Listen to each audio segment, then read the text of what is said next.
श्रावण मास महात्म्य छठा अध्याय। भगवान भोलेनाथ और मां पार्वती जी की परंपरा कृपा से हम आपको श्रावण मास महात्म्य की कथा सुना रहे हैं। भगवान भोलेनाथ और मां जगदम्बे का आशीर्वाद सदैव आपको प्राप्त होता रहे। भोलेनाथ की असीम भक्ति आपको प्राप्त हो। भोलेनाथ का शुभ आशीर्वाद आपको प्राप्त हो। आपके घर में मंगल, आनंद एवं खुशियों का वातावरण बना रहे। आइए आज की कथा श्रवण करें। श्रावण महात्म्य छठा अध्याय। सनत कुमार ने शंकर जी से कहा, हे ईश्वर, मैंने हर्ष का कारण रविवार महात्म्य को सुना। अब आप श्रावण महीनों के सोमवार व्रत के महात्म्य को कहें। ईश्वर ने सनत कुमार से कहा, हे सनत कुमार, रवि मेरी आँख है, उनका श्रेष्ठ महात्म्य है। पार्वती के सहित क्या इस मेरे सोमनाथ का महात्म्य का वर्णन हो सकेगा? मुझसे इसके महात्म्य का जो कुछ वर्णन हो सकेगा उसे आपसे मैं कहता हूँ। चंद्रमा का सोम नाम है, ब्राह्मणों के सोम राजा हैं। यज्ञ साधन सोमलता का नाम है। इन नामों के कारण को एकाग्र होकर मुझसे सुनो। ये वार मेरा स्वरूप है, अतः सोम इसका नाम कहा गया। हे विप्र, इसकी व्रत विधि सुनो। मैं विस्तार से आपसे कहता हूँ। 12 महीनों में सोमवार व्रत करना उत्तम है। यदि 12 महीनों में व्रत करने की सामर्थ्य न हो तो श्रावण मास के सोम का व्रत करे। इस मास में सोम का व्रत करने मात्र से 1 साल व्रत करने के बराबर फल का भागी हो जाता है। श्रावण शुक्ल पक्ष के प्रथम सोमवार के दिन सोम व्रत का संकल्प करें कि सोम का व्रत करूंगा। इस व्रत से शिव प्रसन्न होते हैं। चारों सोमवार के दिन सुबह संकल्प करे। यदि श्रावण मास में 5 सोमवार हो जाए तो 5 ही सोमवार के दिन में संकल्प कर शाम को शिव का अर्चन करें। सायंकाल में श्री शिवजी का षोडशोपचार से पूजन करें और एकाग्रमन से श्री शिवजी का श्रवण करें। मैं इस सोमवार व्रत विधि को कहता हूँ, आप सुनो। श्रावण महीने के पहले सोमवार का उत्तम व्रत नियम को ग्रहण करें। अच्छे प्रकार नहाकर शुद्ध हो, सफेद वस्त्र ग्रहण कर काम, क्रोध, अहंकार, द्वेष, चुगलखोरी आदि का त्याग करे।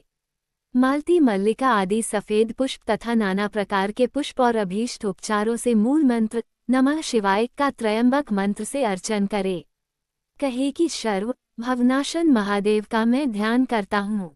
उग्र उग्रनाथ शिव शशिमौली का ध्यान करता हूँ। रुद्र नीलकंठ शिव भवहारी का ध्यान करता हूँ। इसी प्रकार देवेश का मनोहर उपचारों से अर्चन करे तथा अपने वित्त के अनुसार इस व्रत को जो करता है उसके पुण्य फल को सुनो। सोमवार के दिन पार्वती के सहित शिव का अर्चन जो करते हैं वे प्राणी पुनरावृत्ति से रहित दुर्लभ लोक प्राप्त कर लेते हैं।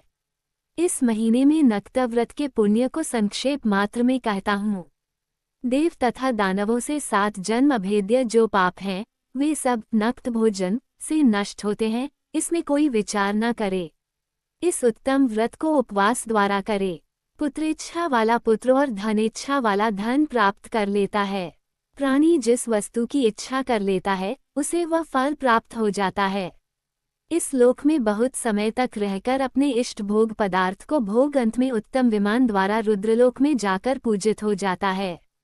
मन, धन और जीवन को चलायमान जानकर प्रयत्न से व्रतोद्यापन करें। धन शठता को छोड़ स्वशक्ति अनुसार चांदी के वृषभ पर स्थित उमा महेश्वर की प्रतिमा बनवावें। सुंदर लिंगत भद्र मंडल बनाकर उस पर घट को स्थापन करें। 2 सफेद वस्त्र से ढके। घड़े के ऊपर तांबे या बांस का पात्र रखकर उसके ऊपर पार्वती के सहित शिवजी की प्रतिमा रखें। श्रुति स्मृति और पौराणिक मंत्रों से शिव का अर्चन करें। पुष्प का मंडप बनाकर उसके ऊपर एक रमणीक चंदव बांध दे। रात के समय गीत तथा वाद्य शब्द द्वारा जागरण करे। अपने गृहसूत्र विधान द्वारा बुद्धिमान अग्नि का स्थापना सर्व भवनाश आदि 11 नाम से करे। शलाश की लकड़ी से 108 आहुति दे। यव व्रीहि तिल आदि द्वारा आप्यायस्व इस मंत्र से हवन करें। पूर्णाहुति कर्म कर स्विष्टिकृत आदि आहुति करे। आचार्य का पूजन अर्चन कर गौ आचार्य को दे। रमणीय 11 ब्राह्मणों को भोजन कराकर उन ब्राह्मणों को 11 घड़ा बांस के पात्र सहित दे पूजा करें। प्रधान देव तथा देव पर चढ़ी सामग्री आचार्य को देकर प्रार्थना करे कि मेरा व्रत पूर्ण हो। इस व्रत से भगवान शिव प्रसन्न होते हैं। प्रसन्नता से बंधु बांधवों के सहित भोजन करें। जो इस विधान द्वारा इस व्रत को करता है वह जो कुछ चाहता है वह सब प्राप्त कर लेता है और शिवलोक जाकर पूजित हो जाता है। श्रावण महात्म्य 6 अध्याय संपूर्ण। बोलिए उमापति महादेव की जय।